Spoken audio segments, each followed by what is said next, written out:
And we're live for episode 5 of the Ray2Go show. Or if you've been watching us when we were the Ray Bunch show, I believe this would be like episode 90.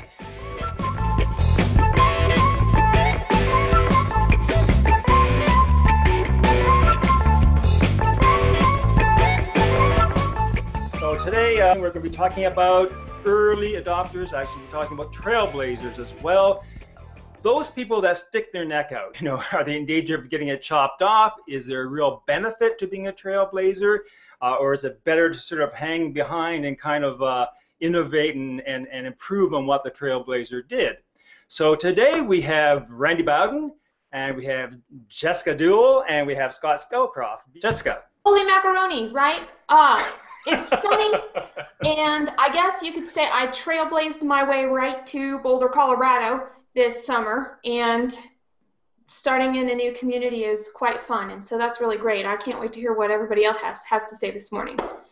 All right, Boulder from Seattle. Boulder we're talking about earlier. That actually she's risen higher in life. Randy, she found out there's actually a sun out. I did. I found the sun. Randy, how's it going down south? It's going great. It's great. It's a little overcast today and a little chill in the air, but that's welcome for my neck of the woods. But everything's going great. How's the peanut crop doing? Peanut crops are they're getting dug and picked right now. So I was out walking this morning. You know what defoliant is? They spray it on cotton, drop the leaves off the cotton, let the cotton balls before they harvest cotton. Oh, I didn't know that. That's floating all in the air. You can always tell cotton picking starting when you start smelling the defoliant in the air. So, Scotty, how are things in Seattle? Oh, well, Jess, I think you'll be very glad to know, not surprised, that it's very cloudy in Seattle today, and over the weekend we had record-breaking rain, so there.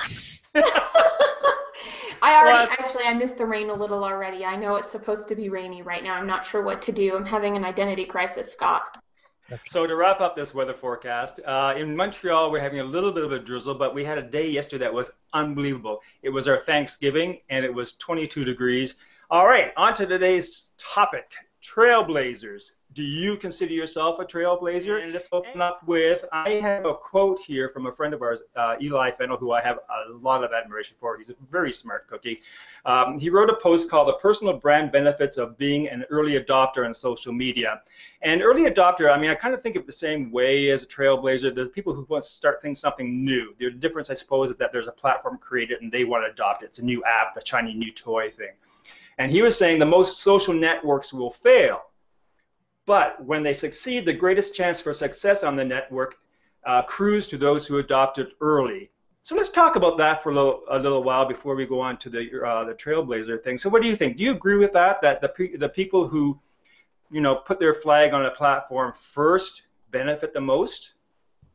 I think they actually contribute to the success of the platform while it's in existence. There are a lot of platforms that have had their limelight moment, and they've gone into the background, so they haven't stayed a major player or been front and center, yet they still serve a purpose, and they're still working in the background, bringing people together in those places. And so I would say, yeah, the people who were there early, if they're using it well, regardless of what happens and who takes the front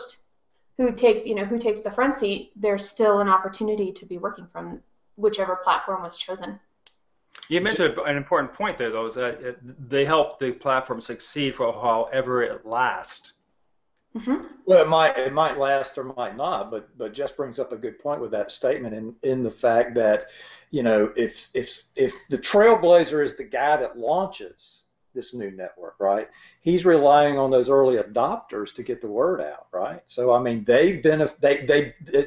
symbiotic relationship. You need these people to first place. You look around and you see who are the early adopters, and if they're a stellar group of people, be it if it's social network, a stellar group of people in the social media world or something like that start jumping on this saying, hey, this thing's got some grit in it, we like it, then that's a plus. Now, whether the program lasts or not, that just depends on funding and, if it's got glitches and things like that, which some of them do. But oversight and management of people and resources. You're right, Randy.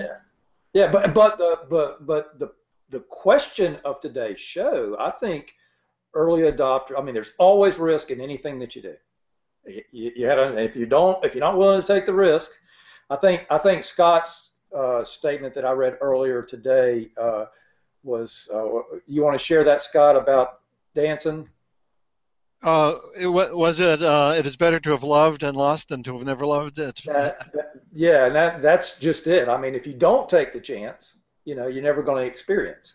So yeah, there's risk there, but the early adopter that gets in on the game, gets the goodie first prize, I think is going to benefit in the long run. I don't believe that really closes the door for a late adopter, though.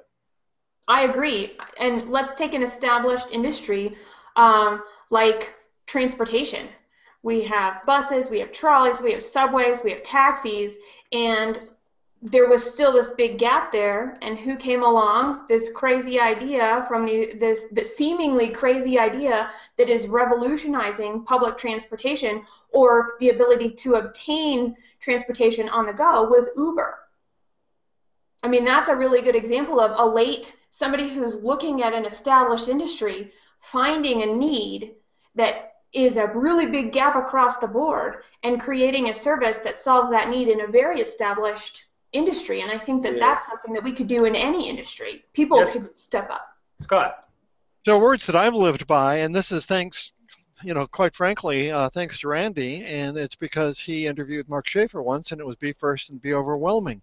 And so Uber is a perfect example of that because they were first and they were overwhelming within their niche. So I guess it depends on how far in you want to zoom that telephoto lens, and then you can identify who the early adopter is or who the innovator is. It might be that it's the trailblazer within a narrow niche, rather than, you don't have to be a trailblazer and discover the continent. You could be a trailblazer by discovering Seattle, and then if you do, you have first choice at the prime real estate for a view. Now, if you stay there or not, you can be king. You have the opportunity to be king on the mountain, and others are going to try and knock you off. But at least you have the advantage of others have to knock you off rather than you're being, down there trying to knock someone else off. So that's the advantage.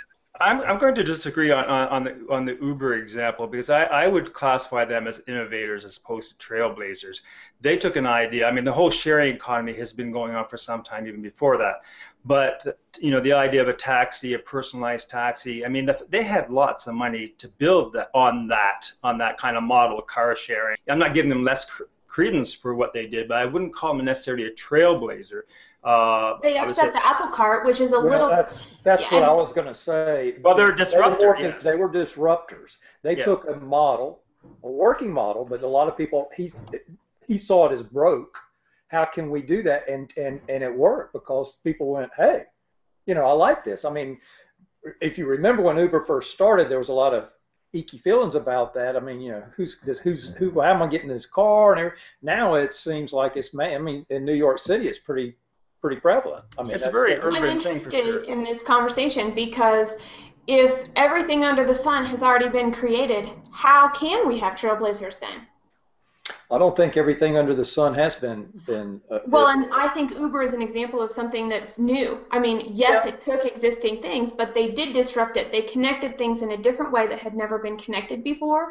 And I think that your local locksmith or your local real estate agent, they might not be known nationally or internationally, but they make waves in their local community, and they are just as much a disruptor as somebody like a Facebook or an Uber, somebody like that. In my opinion, it doesn't matter the scale, it matters the impact that you have on those in your life. I mean, isn't Blab kind of taking Hangouts on air to a different level, or taking something that gives you a video and an audio and a way to video blog or video cast? You're talking about Crowdcast, Randy, are you? Yeah. No, I'm talking about the Blab platform versus the Hangout Google. So Blab comes along, they take on Google. Really, well, Google.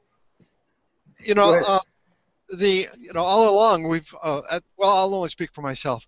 And that is that I was expecting a gold rush, that people would discover what we know about Hangouts on Air, and they'd think, wow, this is really terrific, and there would just be a flood of people. And we are now experiencing that gold rush. It's just that we're mining the wrong mountain, the hill. Sure, there's a little bit of gold in them there are hills in Google, but there's a whole other range of mountains out there that have even more gold to it, and that's where most of the people are migrating to.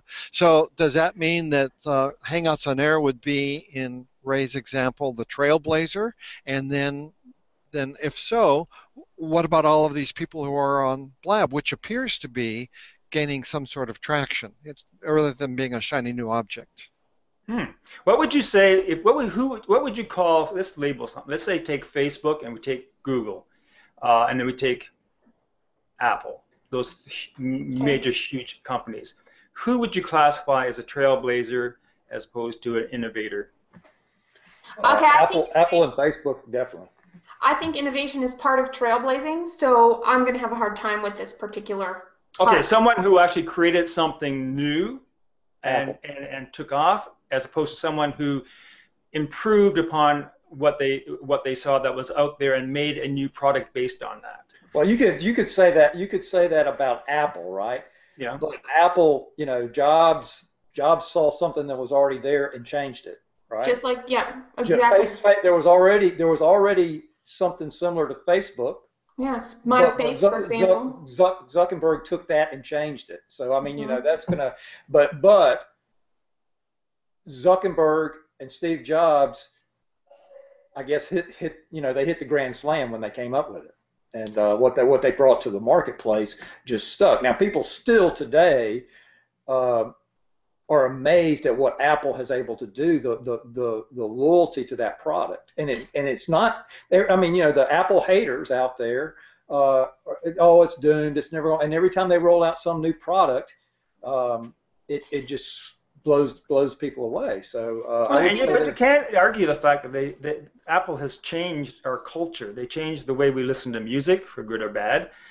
There's a lot of changes that Apple is responsible for. Same thing as Facebook, right? Yeah, but here's the difference. Facebook used the technology, because technology is continuing to iterate, and I look at Facebook as taking advantage of the technology as soon as it was available.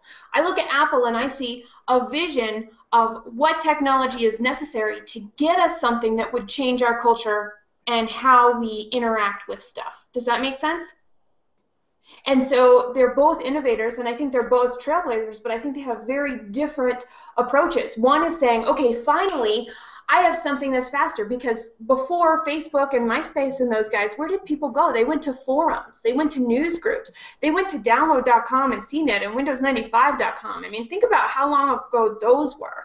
Those are the predecessors to our social media platforms today, and without them, Facebook could never exist. Without them, Blab and Twitter would probably not exist, because as the technology changed and became easier, people were ready and they were thinking about how could we do something, and they were waiting for somebody to invent a possibility for them to deliver their vision, where Apple has created a vision and they're figuring out how to develop their own vision. And I think both are very important parts of trailblazing. Well, you have to give Apple the credit for the smartphone, right, or the iPhone. And when they rolled that iPhone out, they virtually put desktops and laptops in your hand. And and since the early iPhone came out to the one that's in today, it has nothing but, in every reiteration of it, it adds just so much more that you have in your hand to do. I mean, your banking, everything is done out of a little device that's as thin as a wallet. Okay, so let's take the back then, because we're talking about huge companies in the Silicon Valley area. So I mean, obviously that's all about innovation. In fact, Google, you have to have 20% of your time towards just thinking, and creating stuff. What about businesses on street level?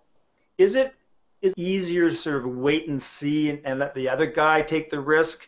And what kind of businesses do you think are more prone to being a trailblazer? What about the local cafe? Let's just step back a couple of years. The local cafe that he sees something and all of a sudden he goes, hey, how can I get people to come in here more? Wi-Fi. So he adds Wi-Fi, and then when they first started doing, you had to charge or whatever. But he said, I got free Wi-Fi in my restaurant. Is he an innovator? Is he a trailblazer for his community? He could I think be. he's a trailblazer. And if he's the first one to do it, I mean, all of a sudden, then the guy's going, hey, how come Jess and Ray are always going over there to Randy's Cafe? Information, right. And so here I am.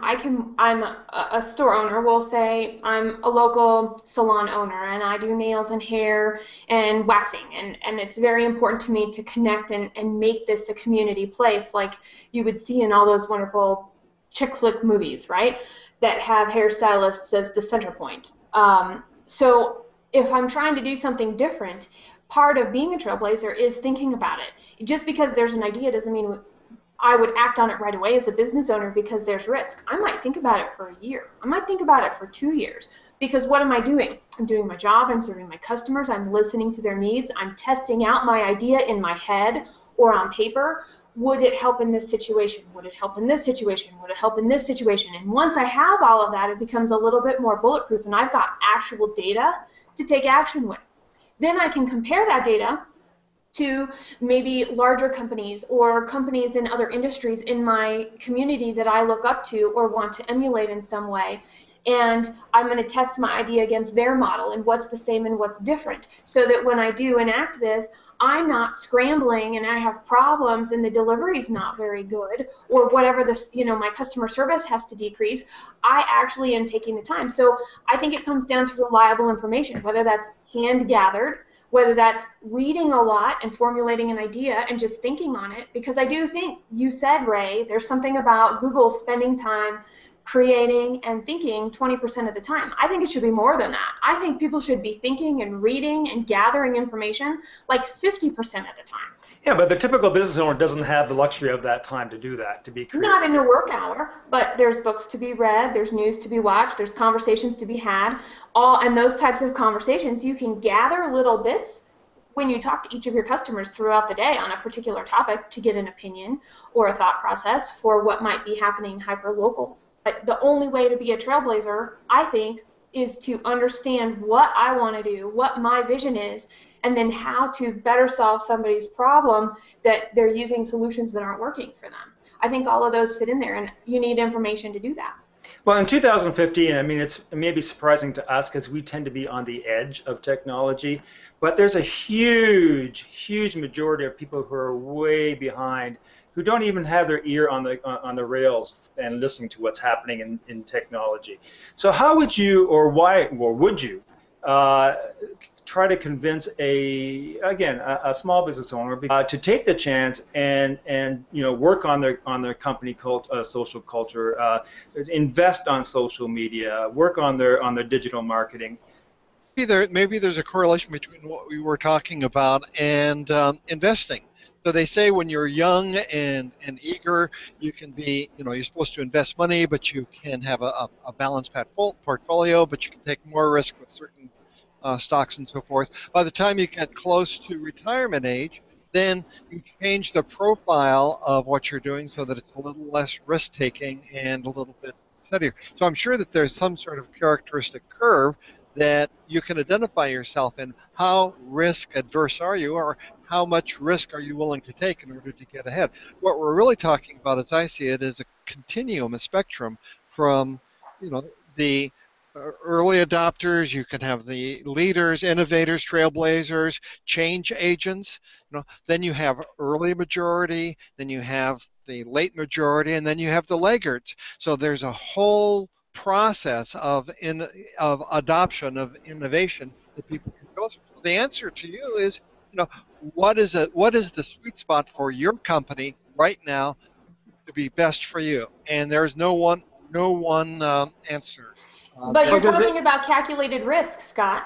What I hear you saying is you're talking about this continuum, but in the end, it's, am I taking action with information, or am I taking action just because I have an idea? And your somebody's risk tolerance would say, how much information do I need before I take action?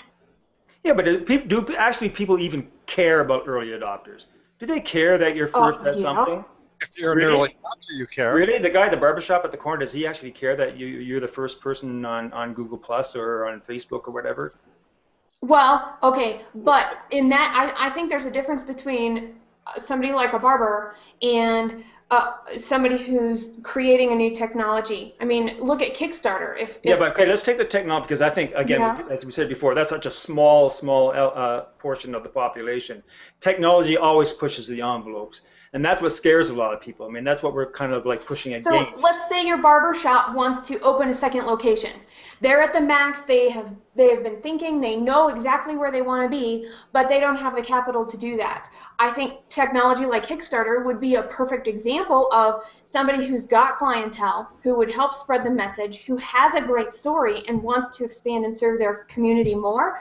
And those are the types of stories, when done well, how a community can get another location. I mean, in Langley, Washington, we used to go there all the time. We contributed to a Kickstarter campaign to get a restaurant off the ground so that this guy's dream could come true. And he told his story, and he had his family, and then, I mean, it was a really cool, it was a really cool way. So I think there is a way to use technology when somebody's ready and as a means to getting them on their dream, not to use technology for the sake of technology, but to use technology to continue to serve their customers in the best way possible. Randy, Well, can I ask you a question? you said it was forced. I mean, technology is, pushes everything. I think if you're a business right now, you need to be looking at how can I integrate, if I'm not, how can I integrate more technology into whatever it is? If I'm the local grocery guy or whatever, what came to mind, and she was talking about a salon and all that. What about the barber on the corner that still only deals in cash? He gets great customer service, right? I mean, he's a gentleman. He's got his clientele. He's been cutting guys' hair and doing all this stuff, and he's kept up with the latest styles and all that. But as far as his shop goes, it's still kind of old school. Would he might gain some additional clientele if he adopted some kind of Apple Pay or something in there that most people who don't carry cash anymore, they got to go, God dang, I got to pay $5 at the ATM to get a $25 to pay for my haircut. Yeah. Right. Can I ask you, Randy? I was going to ask you. Oh, sorry, Jess, but I was going to ask Randy actually. Given that you had worked a lot with companies, what kind of percentage of your clients you would label as being adventurous or risk takers or someone that would be willing to stick their neck out? A very low percentage. Very low. They're mostly followers. They sit back and they watch what's going on, and they'll listen to a new idea, but they're going to let somebody else try it first, or they're going to say, show me an example of that. Let me see an actual live example of that. They're not going to risk their money in it. And I think that's the majority, and I think that's probably why we have to get out from behind the computers and go out into the streets to get a sense of what's really happening out there. Because I mean, as much as we're excited about Blab, for instance, and there's still, haven't come across one person who's not in digital marketing or on the space that knows what Blab is. And yet, as you say, you can look at Blab and you'll see streams and streams and streams of shows. But let's be honest. Let's be real honest, okay? The majority of people that are on these platforms, they're doing it for what? They're just filling up airtime, right? They're not really using this as a money-making. It's not their business. It's not. I mean, look at Blab. There's some interesting stuff on there. But I'll go on there occasionally and look around, and I see these. How do these people just sit around all day and go from show to show talking to what do they do? Right.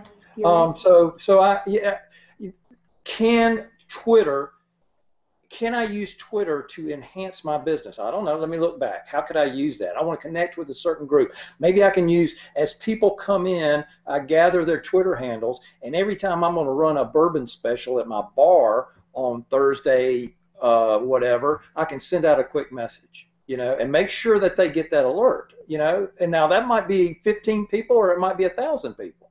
But, those type things will work for, individuals that are willing to do that and gather that. How can I take Instagram? Okay, I'm going to have a campaign where, you